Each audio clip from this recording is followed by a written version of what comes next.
Najo Viejevi, Ximopanoltican, Chetani, Ximopanolti. Esto es Conexión. Entretejiendo culturas y saberes. Hola, ¿qué tal? Bienvenidos a este programa de Conexiones. Yo soy Verónica Trujillo y me acompaña Edwin Morón, muchas gracias por acompañarnos. El día de hoy estaremos platicando acerca de un tema bastante interesante. Seguramente ustedes han probado el tamal agrio y el atole agrio. Bueno, pues el día de hoy estaremos platicando acerca del sabor agrio dentro de la gastronomía mazahua. Para ello tendremos diferentes invitados de la comunidad de San Agustín Mextepec y de San Nicolás Guadalupe del municipio de San Felipe del Progreso. Además de esto, tendremos la participación de diferentes secciones, Voces de la Alteridad, Cápsulas de pensamiento crítico, el semanario de la Universidad Intercultural, Alternativas del buen vivir, Intlapatianime y Origen, Tránsito y Destino. Quédense con nosotros. Bienvenidos.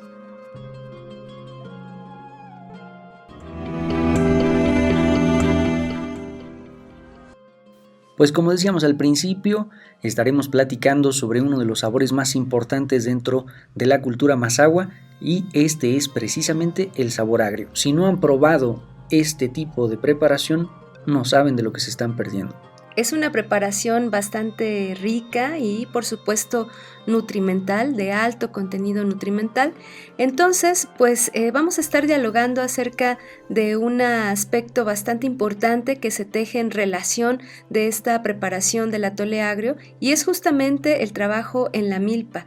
Un trabajo que no solamente se enfoca en un sistema físico, en un territorio espacial, sino que conlleva una dimensión social. Vamos, antes de entrar en materia, a escuchar la cápsula de Atahualpa Oviedo.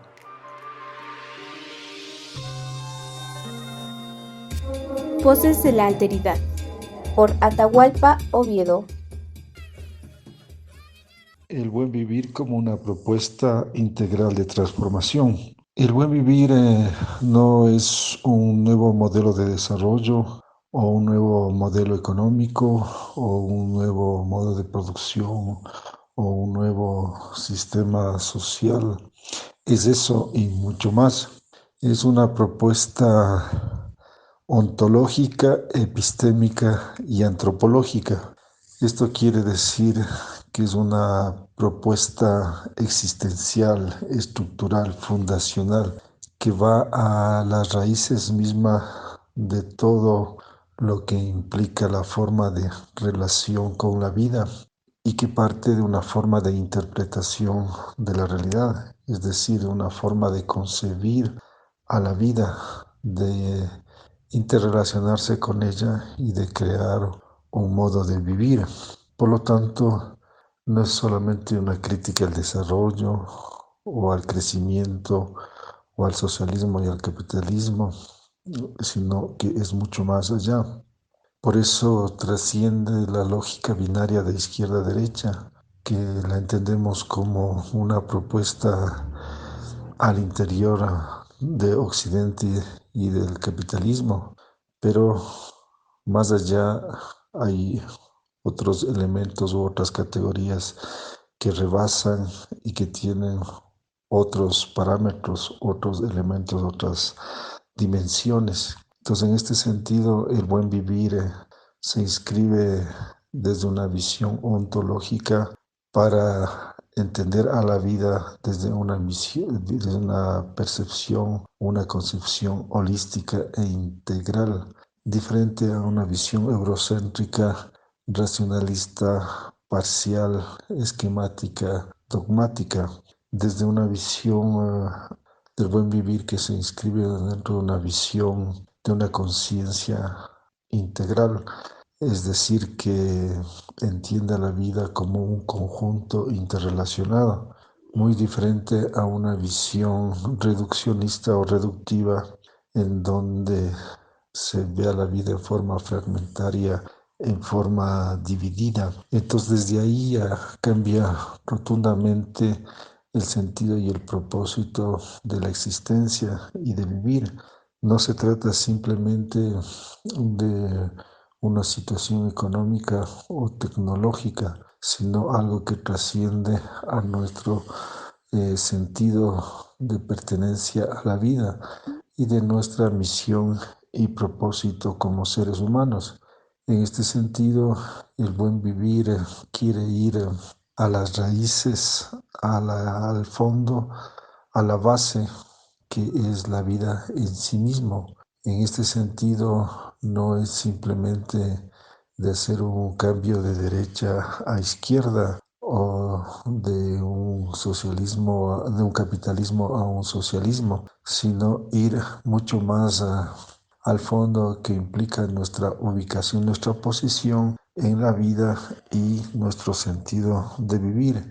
En este sentido, no se trata simplemente de cumplir una tarea económica, de tener ciertos ingresos o de tener ciertas condiciones materiales de vida, sino que tiene que ver con la conciencia. En este sentido, de ir a un propósito multidimensional, entendiendo que la vida humana es solamente un pequeño pestañido en la vida, en la existencia, y que en nosotros podemos buscar ir mucho más allá. Entonces tiene que ver con un sentido que nos da dos dimensiones o dos tipos de vida: una vida superficial, simple, banal, frívola, o una vida profunda, una vida total, una vida consciente, una vida que va mucho más hacia la totalidad y la inmensidad. Voces de la Alteridad, por Atahualpa Oviedo. Ya estamos de regreso en Conexiones, muchas gracias por continuar con nosotros y el día de hoy nos acompaña Israel Cruz Bautista. Él es licenciado en Comunicación Intercultural por la Universidad Intercultural del Estado de México. También nos acompaña Lourdes Bautista Cruz, quien es habitante de la comunidad de San Agustín Mextepec en el municipio de San Felipe del Progreso. También nos acompaña Praxedes Sánchez Lira. Ella es egresada de la licenciatura en Arte y Diseño de la Universidad Intercultural del Estado de México y también es habitante de la comunidad de San Nicolás Guadalupe en San Felipe del Progreso. Bienvenidos todos, les agradecemos su compañía y también por habernos concedido esta entrevista. Y es que en sus comunidades y dentro de sus familias la práctica de esta tradición y de este sistema social que implica la construcción y la elaboración del sabor agrio es fundamental. Precisamente por eso el agradecimiento es mucho mayor. Platíquenos, por favor, acerca de los alimentos que son importantes, que resaltan por sus condiciones de preparación, de relevancia, de simbolismo, incluso de nutrición para los habitantes mazahuas. Por ejemplo, para los tamales que se preparan principalmente en las festividades patronales, si hay pues cierto proceso para, por ejemplo, los tamales agrios, tiene que tener ciertos días de anticipación para poder prepararlos. Tiene que tener el maíz un proceso específico para poder el día de la festividad tenerlos listos. El valor simbólico del atole y del tamal agrio pues viene directamente desde hace mucho tiempo, ¿no? Viene directamente del mismo producto del maíz, del mismo sistema, de lo que se está manejando aquí como la organización agrícola, cómo se organiza la comunidad, de cómo se tiene que unir, de cómo se tiene que trabajar, de esa ayuda mutua, que aquí en las comunidades se le conoce como el fochte, o fosteje, que quiere decir la ayuda mutua, ayuda entre hermanos, ayuda entre amigos, ¿no? Y desde ahí parte. Entonces, esta bebida, pues se tiene entendido de que pues, es desde hace muchos años, desde los abuelos, que es lo que desayunaban los abuelos en las mañanas, para que pudieran estar fuertes y ir a trabajar al campo. Recordemos una parte de que anteriormente se entraba a trabajar 3, 4 de la mañana a las milpas, entonces ellos ya tenían que ir bien desayunados para poder entrar con fuerzas y que tampoco no les afectara mucho el sereno, ¿no? O lo que conocemos como el rocío de la mañana, entonces que no los afectara, entonces ellos tendrían que ir bien desayunados y esta era una parte principal. ¿Cómo les ayudaba el atole agrio o el tamal agrio? Principalmente el atole agrio, ¿no? Vamos a hablar primero del atole agrio. Se cree que se tiene un elemento principal que ayuda a mejorar las defensas y pues prevenir justamente diferentes tipos de enfermedades, en este caso acá pues las gripes, ¿no? O estas cuestiones que se dan por el resfriado y por los cambios de temperatura. y eso es lo que ayudaba. Por eso estas personas, por eso las comunidades indígenas eran un elemento principal en las mañanas para ir a trabajar. Entonces, pero al mismo tiempo que era un elemento principal para el trabajo, para la salud, también se utilizaban elementos ceremoniales, ¿no? Cuando se hacían elementos de las fiestas patronales, en levantamientos de cruces, ¿no? En fiestas de oratorios, fiestas familiares, casamientos, que también era una bebida muy principal para el compadrazgo. El compadrazgo no solamente era para la unión de familias, sino también para la unión religiosa, de que se puedan generar esta parte del sincretismo, de que se puedan unir dos formas de pensar, dos formas de generar una ideología. Entonces viene desde la misma cosmovisión de las personas, ¿no? Era el hecho de que ellos firmaban o armaban, ¿no? Como ahorita lo conocemos, un contrato, ellos lo hacían así, ¿no? Era el compadrazgo, pero lo hacían tomándose pues un atole agrio o comiéndose un tamal agrio. Entonces, por ejemplo, acá con los mazahuas lo conocemos como el atole agrio, como Isfem. Isfem viene de Ishi, que es agrio, y Trefme, que es atole. Entonces, atole agrio es Isfem. Y lo otro es de que el otro elemento de cómo se obtenía lo agrio, acá pues era justamente con el jugo de las estas como avellanas, ¿no? De las que salen en los cerros, de las semillas que salen en los cerros, y se hacía o se picaba, se machacaba también directamente en el molcajete, y el jugo es la que se seleccionaba antes de que se utilizara limón, pues era esa lo que se utilizaba, ¿no? Con ese se hacía la mezcla y daba lo agrio. Lo agrio justamente es lo que le da sabor al tamal y al atole. Entonces sí es algo muy importante el agrio dentro de la comunidad. Ahora, si nos vamos, esto es en cuanto al atole y al tamal agrio, al atole y al tamal, pero también si hablamos del agrio, como en la gastronomía, pues vamos con el ishkini. Ishkini viene de ishi y kini de tuna. Ishkini es como una tuna agria y que también se daban normalmente en los cerros y se podía comer así cruda con un poquito de sal, así. La gente cuando iban a cuidar, yo me acuerdo con mi abuelo cuando nos íbamos a cuidar al cerro, pues veías ahí una nopalera y nos subíamos, ¿no? Le aventábamos o llevábamos nuestras varas a quitar las tunas, las limpiábamos y así se comían. Entonces eran muy fuertes, y los abuelos nos decían de que eran muy nutrientes, porque también se daban en estas épocas. En toda época se da, pero su mayor apogeo se dan en la época de octubre, noviembre, porque les comentaba, son fuertes en vitaminas, en minerales, y ayudan a la prevención pues ahora sí, de ciertas enfermedades, ¿no? Y aparte calentaban el cuerpo en esas épocas de diciembre. Por eso era muy usual que se comiera eso, porque calentaban el cuerpo, y pues así el frío no nos pegaba como que de golpe, ¿no? Y también se utilizaba pues para los frijoles, le daba sazón a los frijoles, le daba sazón a los tamales, digo, a las lentejas, pero también se podía consumir así solito, ¿no? Así solito en caldo, también tenía un sabor muy rico, ¿no? Incluso pues se hacía también se hacían también en jugo de ese mismo whisky. Entonces sí es algo muy importante, es algo muy principal también aquí para las comunidades indígenas. Pues vamos a seguir dialogando con nuestros invitados acerca del entorno que supone la constitución del sabor agrio, pero antes vamos a escuchar las cápsulas de pensamiento crítico.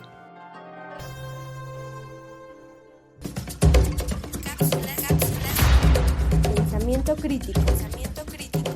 Cápsulas de pensamiento crítico. Por Yesid Ortega. El día de hoy vamos a hablar del capitalismo y cómo se refleja en la vida diaria en Norteamérica y también pues de pronto en Latinoamérica, basado en mi experiencia. El capitalismo como tal es un concepto que representa un sistema que promueve la manufactura, producción y venta de productos con el único fin o uno de los fines de hacer dinero, digámoslo así. Y esta plataforma se ha convertido en una plataforma económica a nivel mundial que nadie se escapa. Y aunque hay muchos comunidades que tratan de escaparse de ese sistema, como ya nos lo han expresado varios sistemas indígenas en México y otras partes, que quieren liberarse de ese sistema que está basado precisamente en cómo hacer dinero para otros. Y en realidad ese es el problema que quiero traer hoy en nuestra cápsula crítica, que hagamos una pausa y nos preguntemos para quién estamos haciendo dinero y por qué estamos haciendo dinero y qué trae detrás de eso. Y detrás de todo eso, pues imagínense que está un sistema de gobierno político, económico, de la banca, etcétera, que el único fin es seguir haciendo dinero y perpetuándose dinero. ¿Y cómo se refleja eso en nuestras sociedades? Bueno, se ha trabajado desde hace mucho tiempo en nuestras sociedades latinoamericanas, donde nos envían un mensaje a través de la educación, a través de los medios de comunicación, a través de los gobiernos, de que para poder sobrevivir, para poder salir adelante en nuestras vidas, necesitas tener dinero. Y parte de eso es la educación como un sistema que en algunos países son 12 años, otros son 11 años, donde está la primaria y el bachillerato, y a través de la educación se está permeando esa idea de que tienes que estudiar con el ánimo de que cuando salgas de tu escuela, salgas a producir en una empresa o que de pronto empieces a crear tu propio negocio y te conviertas en un emprendedor. Ese es uno de los muchos objetivos de la educación, mantener al estudiante dentro de la escuela, enseñándole las destrezas y habilidades que se necesitan para poder producir una vez salgan después de la escuela. Algo que no se ha promovido en la escuela y que es en contraparte precisamente del capitalismo es enseñar y ayudar y fomentar a los estudiantes y a los niños y niñas con todo lo relacionado con las artes y todo lo que está relacionado de pronto con el buen vivir y cómo estar bien consigo mismo, la parte emocional, la parte espiritual.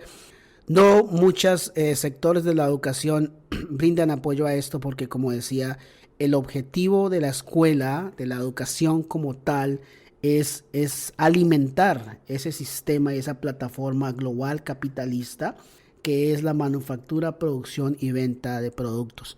Entonces nos envían la idea de que tienes que consumir para poder cumplir tus sueños de tener una casa, de tener un carro, de tener un trabajo estable y el sueño de una pensión cuando cumplas 60, 65 años, dependiendo del país donde vives.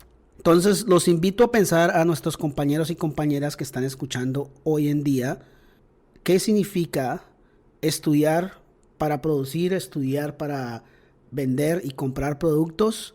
¿O queremos estudiar y adquirir una educación que nos haga un poco más humanos y nos aleje de esa mentalidad capitalista de consumo? Ahora bien, no estoy en desacuerdo de la idea de consumir, sino estoy en desacuerdo más bien con la idea de que hay que pensar a fondo por qué se consume y de dónde vienen esas ideas del consumo, porque al fin y al cabo en algunos países del mundo necesitamos tener un trabajo, necesitamos tener un ingreso de dinero en el cual podamos pagar una renta, ir a comprar el mercado, al supermercado y de cierta forma darle de comer a nuestros hijos. Entonces los invito a pensar qué estamos consumiendo, dónde estamos consumiendo y por qué estamos consumiendo y finalmente de dónde viene esa raíz histórica de ese consumo que se llama capitalismo.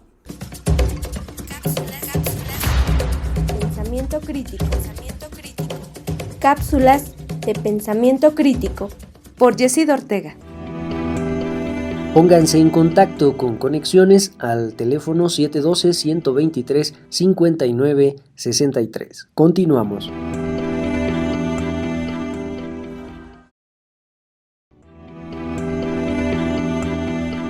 Escríbenos conexiones.ci@uyem.edu.mx. Continuamos.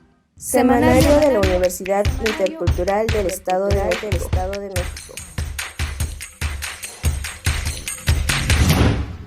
La Clínica de Salud Intercultural aperturó sus servicios al público en general en diciembre del 2014. Por contingencia sanitaria debido a la pandemia COVID-19, tuvo que cerrar sus puertas y servicios en el 2020. Después de un tiempo, se encuentra nuevamente en funcionamiento, contando con el servicio de recepción, trabajo social, control de enfermería, preconsulta, terapia física, acupuntura, medicina intercultural, nutrición, psicosomática, estimulación temprana, medicina preventiva y rayos X. En medio de estos tiempos difíciles, es la buena salud y un correcto sueño lo que más podemos disfrutar. Te esperamos en la Clínica de Salud Intercultural.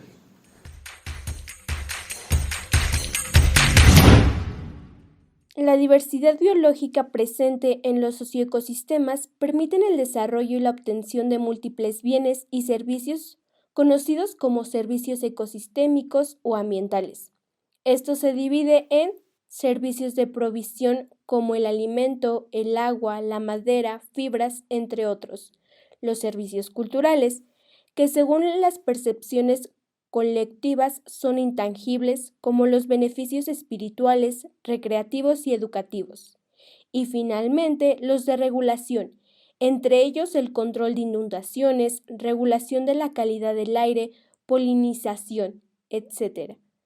Esta diversidad, llamada capital natural y sus servicios, se ve reflejada en el uso y manejo de plantas por parte de diferentes sociedades, entre ellas destacan los pueblos y comunidades indígenas y mestizas de México, con una amplia gama de saberes, prácticas y creencias que heredaron y mantienen. Sin embargo, este cuerpo de conocimiento sobre la flora ha sido poco proyectada en el potencial biotecnológico, importancia ecosistémica y poco valorada su relevancia cultural.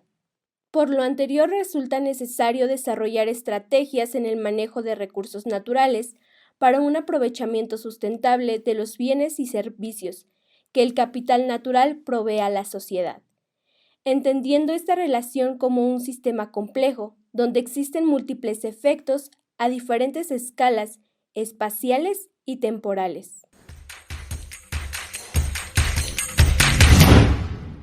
La vinculación comunitaria como eje rector del modelo educativo intercultural es parte medular, ya que actualmente la vinculación comunitaria se ejerce con más de 700 alumnos ubicados en diferentes localidades de San Felipe del Progreso, aledañas y cercanas a las instalaciones de la Universidad Intercultural del Estado de México. Cabe mencionar que con base a cada semestre se realizan investigaciones inherentes a las competencias propias de cada vinculación comunitaria, ello para ofrecer nuevas estrategias en materia de salud pública y en pro del bienestar de la población en general.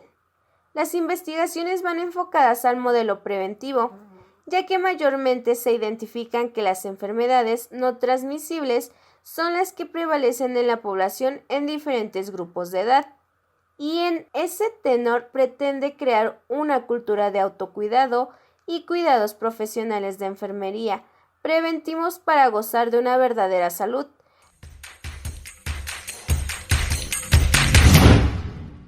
La Universidad Intercultural del Estado de México, plantel San Felipe del Progreso, tiene como objetivo formar profesionales en comunicación capaces de investigar, producir e incidir en procesos comunicativos sociales en entornos culturalmente diversos. El Centro de Producción Audiovisual y Digital de la Universidad es un espacio dedicado a la formación, producción y difusión del trabajo y las actividades que competen y emanan de todos los ejes sustantivos de la universidad. Los talleres y laboratorios de producción audiovisual y digital están al servicio de estudiantes y docentes en las áreas de radio, televisión, cine, fotografía, plataformas y medios digitales, así como medios impresos.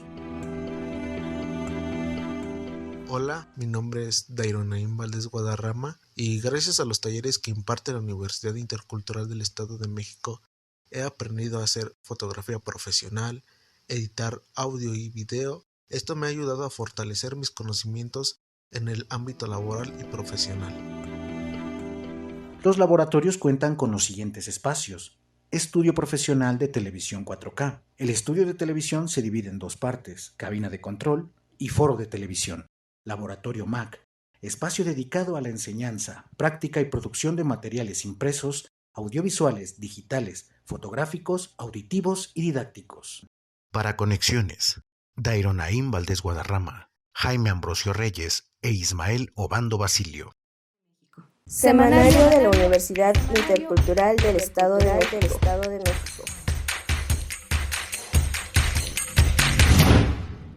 Ya estamos de regreso en Conexiones y seguimos platicando acerca de este sabor agrio dentro de la gastronomía mazahua.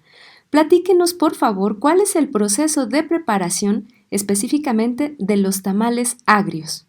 Pues principalmente las mujeres en este caso son las que se ocupan de la preparación. Se prepara con el maíz negro. O sea, para poder prepararlo tienen que dejar 4 días en reposo la masa para que con esta puedan realizar los tamales. Cuando la masa agarra un tono rosa es que ya está, digamos, lista para poder preparar los tamales. Se les agrega un poco de azúcar. Pues en sí los tamales son más como de un sabor dulce que agrio. Como lo preparamos, le dejamos en 3 días la masa para hacer agrio y después lo hacemos, lo echamos en una tina y lo basamos en azúcar y ya da el sabor sabroso para nosotros. Es un tamal pues rico, le decimos aquí en el pueblo, porque depende cada sazón le prepara uno. Pongamos a mí, yo le preparo, le echo el azúcar y le bato bien batido, que se hace como agua, y ya le echo en una hoja las hojas y ya lo marro y ya al otro día lo cozo para comer. Pues mi sazón para mí, yo ahora sí me siento muy feliz, muy agradable. Entonces, aquí el modo de preparación pues va a ser un poquito diferente. Aquí sí se seleccionaba el maíz, se hacía en nixtamal, o sea, se preparaba hasta que había una opción para el maíz. Una vez que ya estaba el nixtamal, ahora sí se molía en el metate o se lleva en el molino como actualmente se lleva. Y una vez que ya se tenga la masa, o que ya sea algo pues no tan espesa, pero ya que tengamos la masa directamente ya del maíz molido, la extracción del maíz molido, ahora sí se extiende.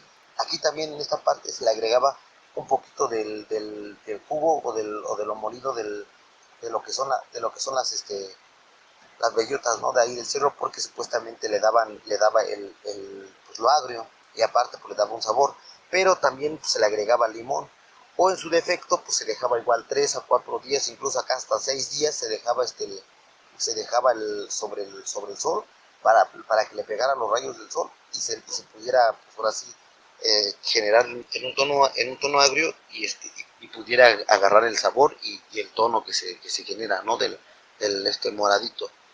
Entonces, una vez que ya las personas tenían que diario, todas las mañanas tenían que ir a moler o a amasar, lo que nosotros conocemos como amasar, pues ahora sí la masa, vaya, para que toda la masa se pudiera mezclar de buena manera y se pudiera agriar toda la masa y no se pudiera echar a perder. Se preparaba, se bajaba, se le agregaba un poquito de agua, muchos le echaban manteca, muchos la manteca de cerdo, ¿no? O en su defecto se echaba hoy en día, o en la actualidad, el aceite, ¿no? El aceite comestible. Se empezaban a juntar hojas, montaban sus hojas para sus tamales porque sabían que iban a tener alguna festividad y dependiendo de la cantidad, entonces ellos tenían sus hojas, lo remojaban en una tina y poco a poco iban haciendo la famosa tamaleada, ¿no? De seleccionar un poco de la masa ya mezclada y ir colocando en el tamal en forma de cuadrito, en forma redondita, y dependiendo la forma en que la gente lo ocupaba, había bastantes formas, de triángulo, cuadrado, entonces eso ya dependía de la persona, ¿no? Y de ahí pues se echaban en un recipiente pues, grande, en un recipiente grande para poder meterlo al fogón o a la lumbre. Pero había algo curioso aquí, porque aquí entraba a la gente, se creía, ¿no? De de que si ciertas personas pues andaban como que en esas zonas de los malos pasos, ¿no? Que acá se le conoce, ¿no? Que estuvieran como a lo mejor en el adulterio, que estuvieran en ciertas cuestiones, pues no podrían acercarse ahí porque no se cocía el tamal. Entonces, para evitar eso, la gente le echaba una moneda al inicio antes de colocar todos los tamales al recipiente, se le echaba una o dos monedas, ¿no? Y luego se le echaba una capa de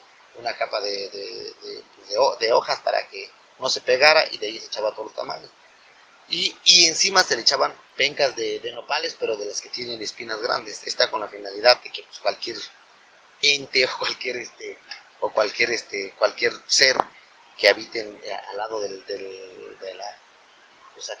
universo, pues no se acerque o no dañe pues lo que está preparando.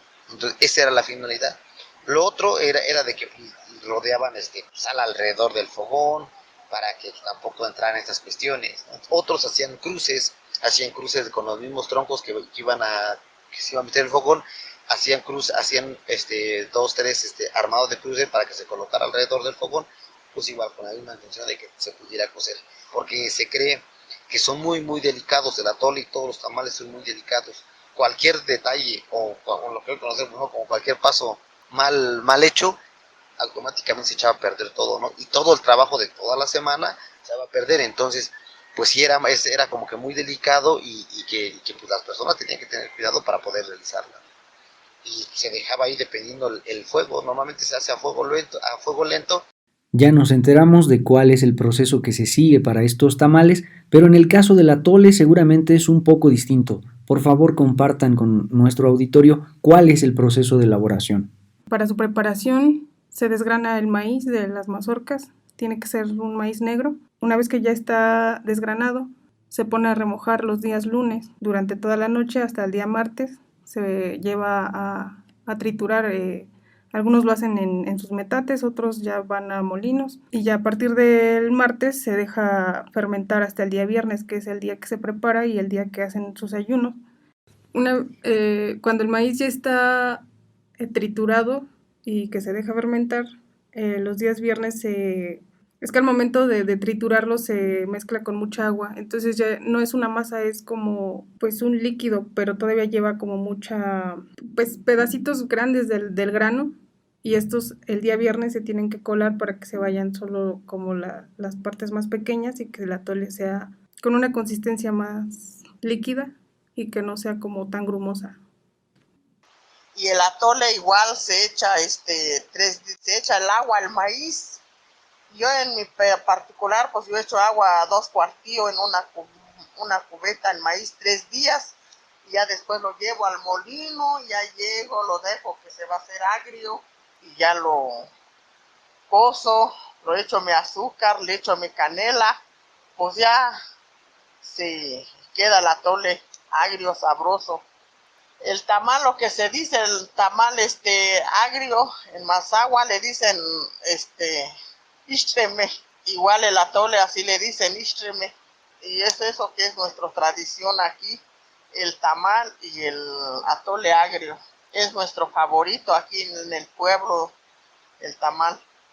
Reflexionar acerca de la preparación y de las dimensiones que conlleva no solo la gastronomía mazahua, sino los diferentes tipos de gastronomía en las culturas, pues nos hacen pensar evidentemente acerca de procesos de buen vivir. Los invitamos a que escuchen la siguiente sección, Alternativas del Buen Vivir. Alternativas del Buen Vivir. Con Adriana Rodríguez. Muy buenas. Hoy les voy a invitar a que reflexionemos sobre los orígenes de esas 2 palabras que tanto mencionamos, el buen vivir. Esas 2 palabras que se hicieron famosas, que escuchamos hoy en día en conceptos complejos que transmite la academia, políticos, instituciones, funcionarios, incluso nosotros mismos. Las hemos incorporado, aunque muchas veces no sabemos o no reconocemos su origen. Pues bien, el buen vivir se remonta al origen de los pueblos, naciones, culturas, comunidades y civilizaciones que habitaban el continente de la Via Yala y que mantenían o tenían una forma de vida sencilla, armónica con la naturaleza, en una permanente conversación con el entorno, con todo lo que les rodeaba, y en una conversación con el corazón de la tierra, con el corazón del cielo y con el corazón de todos y cada uno de los miembros de las comunidades. Muchas veces ese diálogo se interrumpía, pero eso se resolvía de alguna manera cuando había desequilibrios, y aún se sigue resolviendo. ¿Qué pasó? Que esas distintas formas de vida se interrumpieron con la llegada de los externos, de los conquistadores o invasores, según cómo se les mire, de los colonos o colonizadores que llegaron y que aún hoy en día siguen llegando a muchos territorios para interrumpir la continuidad de esa vida plena, que eso no quiere decir que no hayan dificultades, pero es una forma de vida armónica con la naturaleza, tranquila, en donde la ambición, el dinero no existía, habían intercambios, otras formas de relacionarse. Pues esa continuidad se interrumpió y se continúa interrumpiendo, pero con el devenir del tiempo, esos pueblos, comunidades, mantuvieron una resistencia a decir no queremos perder esta forma de vida, forma que se fue transmitiendo a través de la práctica, de los relatos, y que algunos cronistas, como Guamán de Poma, en el siglo XVI, es decir, cerca de 1500, hablaba de las crónicas del buen gobierno y de algunas cositas que luego se fueron quedando en el olvido de los textos escritos y de la historia escrita, pero que se mantuvieron a través de los relatos y de las prácticas.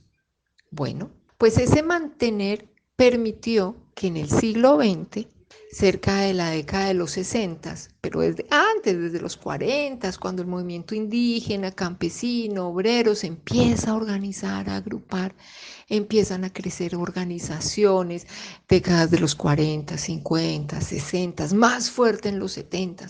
Y ya en los 80 el movimiento indígena, campesino, obrero, tenía una representación, hasta que en los 90, con las protestas en contra de las políticas neoliberales, empieza a haber una movilización en distintos lugares del continente. Acuérdense, en Argentina, en México, en muchos sitios hubo protestas de decir no queremos que se privatice, no queremos que nos traigan políticas que nos quiten nuestras formas de vivir.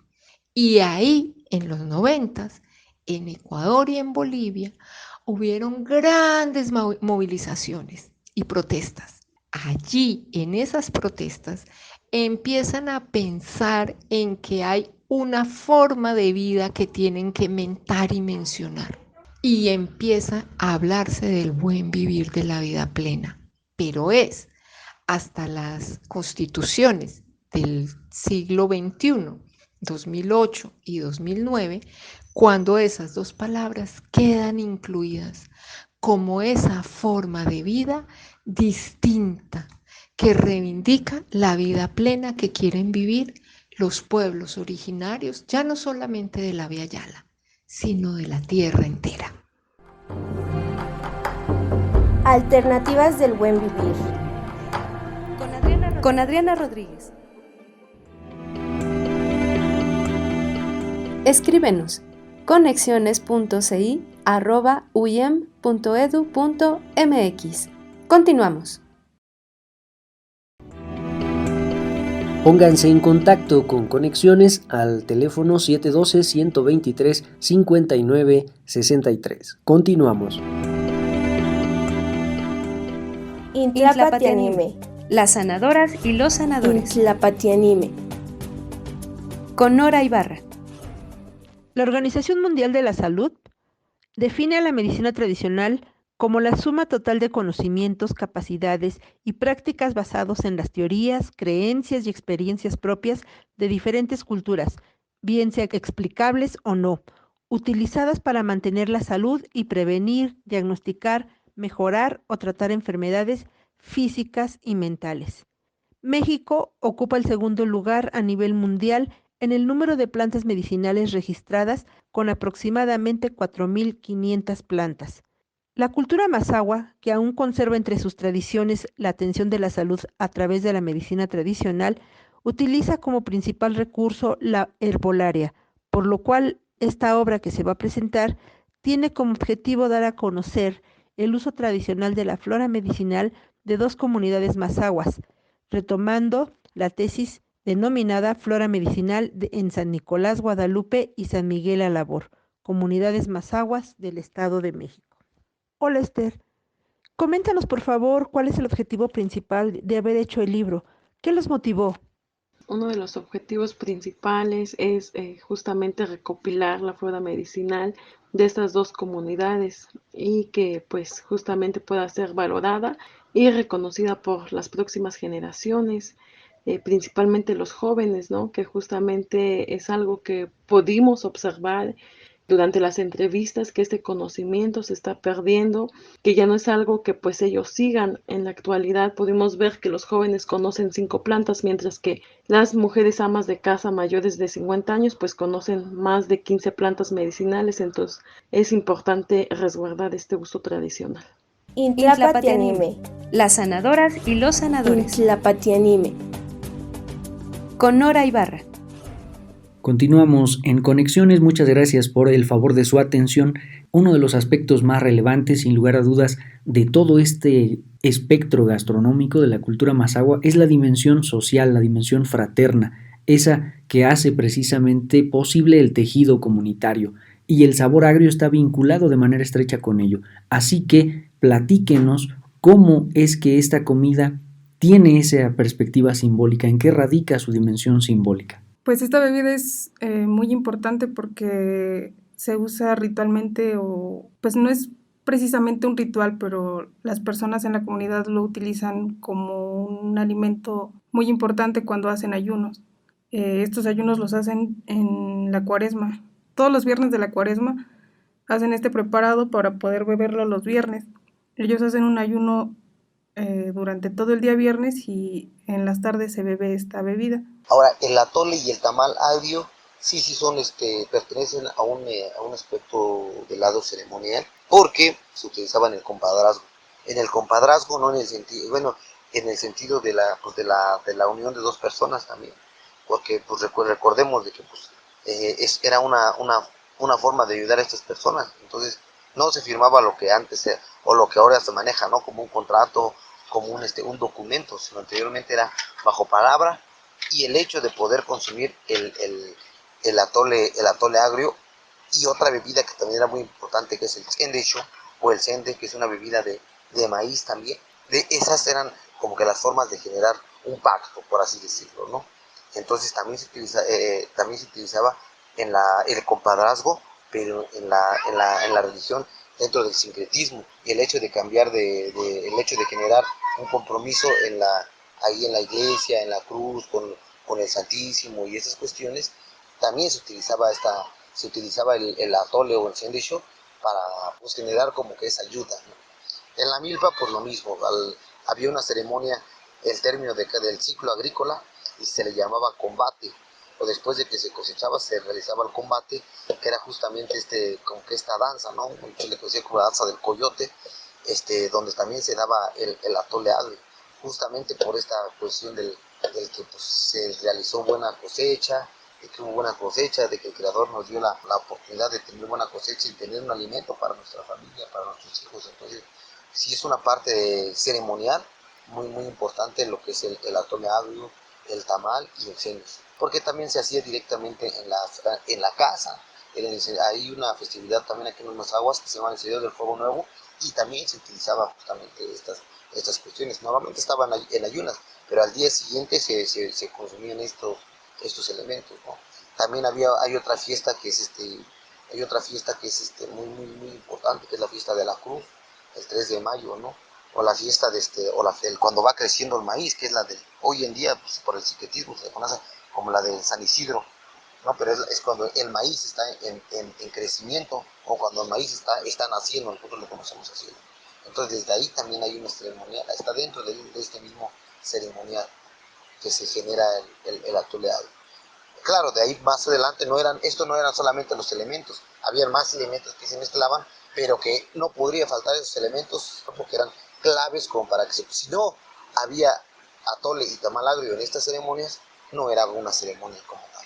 Actualmente pues sí se ha ido desplazando por ciertas cuestiones, ¿no? Pues el tamal de dulce, el tamal de sabores, el tamal de acá o el atole, por el arroz con leche, el champurrado, ¿no? Y estas cuestiones, pero fundamentalmente esa era la parte que jugaba en la comunidad de Mazaguas, el atole agrio y el tamal agrio, el ishreme y el istreche, ¿no? Tamal agrio y atole agrio. Ahora, en el caso del istreche o del tamal agrio, su función igual sigue siendo la misma. Se utilizaba directamente en los compadrazgos, a diferencia de acá, de lo cotidiano, se desplazaba un poquito, acá no se utilizaba cotidianamente como lo era el atole. Acá el istreche sí se ocupaba directamente ahora sí en festividades, en algunas festividades muy precisas, por ejemplo, sintéticas, de la iglesia, de las festividades, ¿no? De las festividades no solamente de la iglesia católica, también de las iglesias evangélicas o de la misma comunidad, para el encendido del fuego nuevo, para la ceremonia del agua, para la ceremonia de la siembra, para los casamientos. Entonces ahí sí, aquí va dentro del mismo entorno, pero a diferencia de que ahora ya no es cotidiano como lo fue el atole, ¿no? Aquí ya no es cotidiano, aquí sí tiene ciertos momentos y ciertos tiempos, entonces aquí sí cambia un poquito. Entonces istreche pues igual viene de ishi, que es agrio, y treche, que es tamal. Istreche, tamal agrio.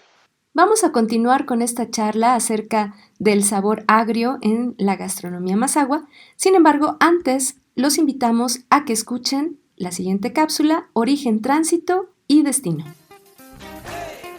Origen, Tránsito y Destino. Por Joel Pedraza. Muchas gracias por el espacio. De nueva cuenta aquí dando algunos datos sobre México y su comportamiento migratorio desde Asia y a través de México. En esta ocasión voy a hablar de dos estados del sureste mexicano, Campeche y Chiapas, que si bien son cercanos geográficamente hablando, se interpone un poco ahí Tabasco, pero en esencia es la región sureste de México, tienen un comportamiento migratorio relativamente dispar, como lo vamos a ver. Para el caso, por ejemplo, de Chiapas, que tiene una fuerte población migrante, tanto de tránsito como de cruce, por su cercanía y por su frontera con Guatemala, obviamente, por Tecunumán, al sur. Entonces, un estado con 5.540.000 habitantes tiene una población migrante del 3% aproximadamente, es decir, baja relativamente, pero en este caso, y es importante acotarlo, es que mucha población migrante que reside que está en Chiapas, en muchas ocasiones es de tránsito, por lo tanto es muy volátil el indicador, no necesariamente residen en Chiapas, ¿no? Ahí hay otras cuestiones, principalmente laborales, que hacen que gente ajena a Chiapas viva ahí, pero en esencia es una población migrante de tránsito la que predomina en esta zona. Incluso el crecimiento del 2010 al 2020 fue de no más de 6.000 personas. En 10 años solamente se incrementó en 6.000 el número de población migrante en Chiapas, que, como insisto, si bien es un número pequeño comparado con el total de la población, es más bien la población flotante la que se podría no contar, pero que existe en este territorio, ¿no? Tal es el caso, por ejemplo, en contraste con Campeche, que tiene una población que no llega al 1.000.000 de habitantes, ¿no? No llega está en el 928.000, anda por ahí según los datos del INEGI, y que tiene una población migrante del 4.4%, ¿no? Relativamente baja. Según datos del INEGI, 27.000 es la población inmigrante de Campeche, lo cual nos habla y el crecimiento, incluso ha tenido un decremento en esta población de 10 años hacia acá, ha disminuido en 6.000. ¿De qué habla esto? Bueno, que Chiapas, al ser un país de tránsito, también registra una mayor densidad poblacional, no así Campeche, que para fines migratorios no funge como un punto de tránsito tan importante y mucho menos de destino para poblaciones migrantes, ¿no? En este caso, mucha población migrante cruza por Chiapas para irse hacia Oaxaca y todo lo que es la cuenca del Pacífico, ¿no? O bien brinca hacia Veracruz para seguir por la vía y luego desviarse hacia el centro, ya sea por Tenería en el Estado de México o seguir por Tamaulipas en la ruta del Golfo, en los trayectos migratorios. Campeche parece que está fuera de estos trayectos migratorios y tiene por eso una población menor, tanto migrante como en general, ¿no? En comparación con Chiapas.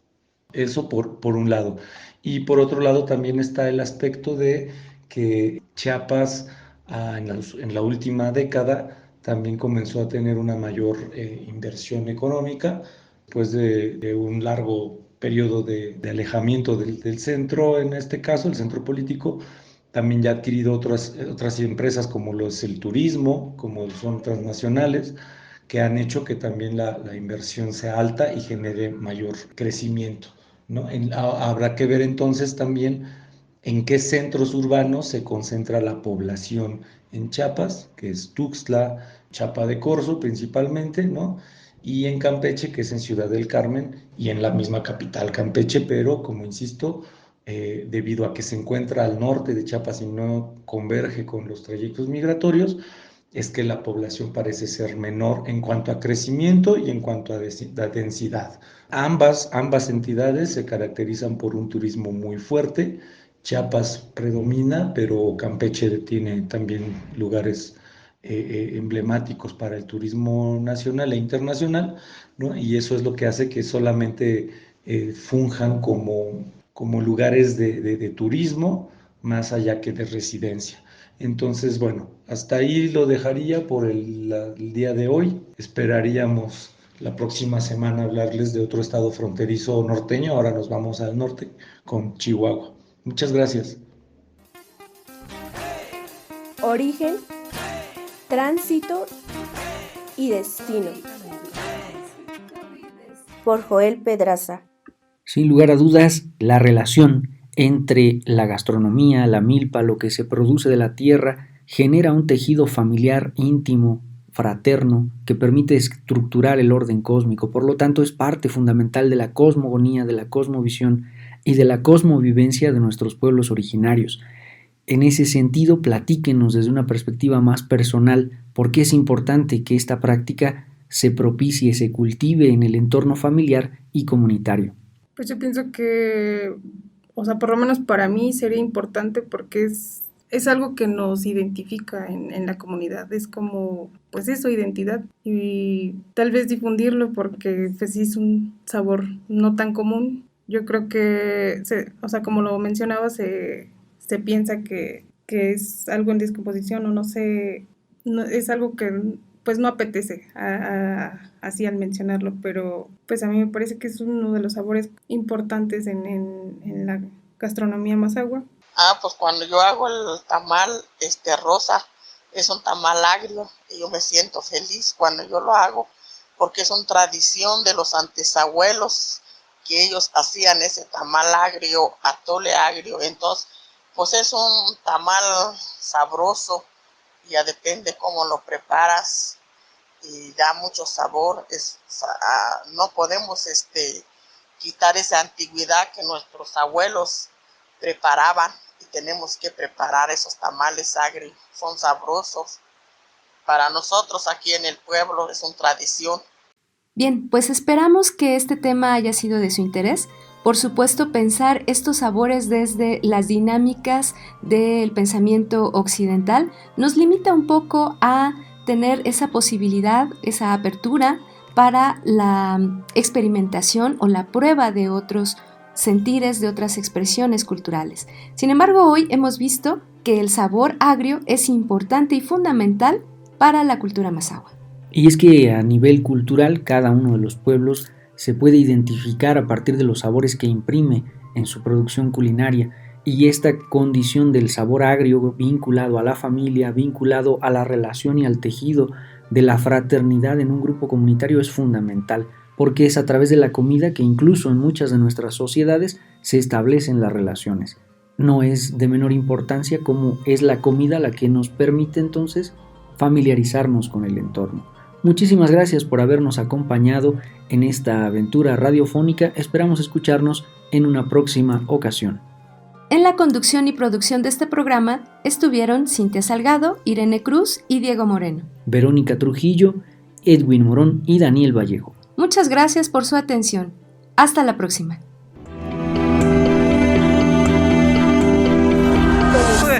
Najo Viejevi, Shimopanoltican, Chetani, Shimopanolti. Esto es Conexión. Entretejiendo culturas y saberes. Y saberes.